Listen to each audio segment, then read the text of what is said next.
The HOA had been audacious enough to allow its members to use my ranch storage facility. Yes, my private, heavily secured storage, which contained everything from tractors to vintage cars, stacks of feed, and even some classified ranch gadgets that only I was supposed to touch. Naturally, Karen couldn't resist the opportunity to overstep again. She waltzed in with her clipboard, heels sinking into the gravel, and a sense of entitlement so strong it could have powered a small town. She had no idea that the moment she stepped foot inside, she was walking into a trap of my own making. You see, I had been planning a little surprise ever since the HOA had begun treating my property like a communal warehouse. My plan was simple. If they wanted access to my storage, they'd have to play by my rules. And those rules included auctions. Karen wandered through the storage units, taking photos, muttering about illegal personal property and unauthorized storage. I watched from the shadows, Ragnar beside me, tail wagging with excitement. The sheep she didn't notice wandered by, giving her suspicious looks. My bulls were grazing just outside, the most subtle warning of impending chaos. I flipped the switch. The loudspeakers in the storage facility crackled to life. Welcome to the first annual ranch storage auction. All items are available for immediate sale. Bidding starts now. Karen froze. Auction? What do you mean auction? I stepped out, wearing my wide-brimmed hat, sunglasses, and a grin that spelled trouble. Oh, you wanted to use my storage? Perfect. Let's make it interesting. Everything in here is now up for bid. Highest bidder takes it legally. Her jaw dropped. She tried to call the HO, to argue, to insist, to scream. But the loudspeakers cut her off with a polite announcement. Karen, you are invited to place your first bid.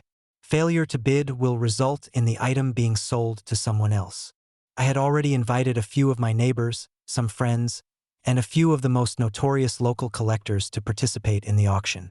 Bidders arrived in style, ATVs, trucks, even one guy on a small helicopter.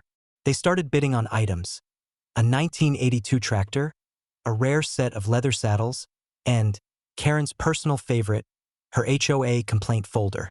Karen's panic escalated.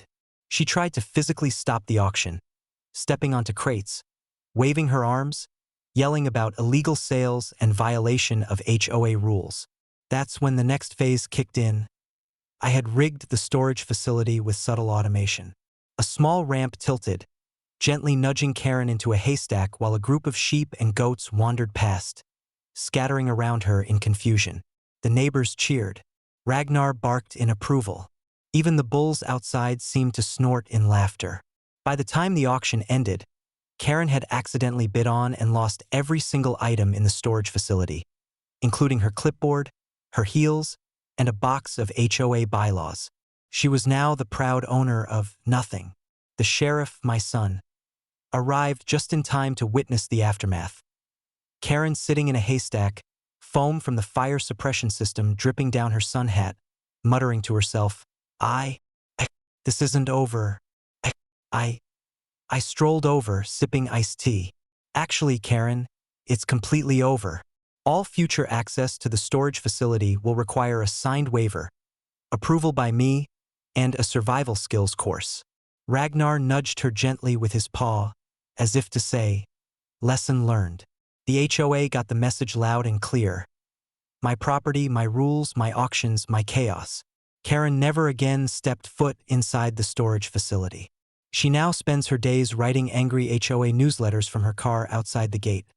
While neighbors tell the story of the day Karen lost everything to her own greed and my perfectly executed ranch auction. I finished the day by hosting a small celebration on the ranch, complete with live music, drinks, and a roast of Karen's meltdown. The bulls grazed nearby, Ragnar lounged in the sun, and I finally kicked back, thinking, some victories are sweeter when the chaos is perfectly orchestrated.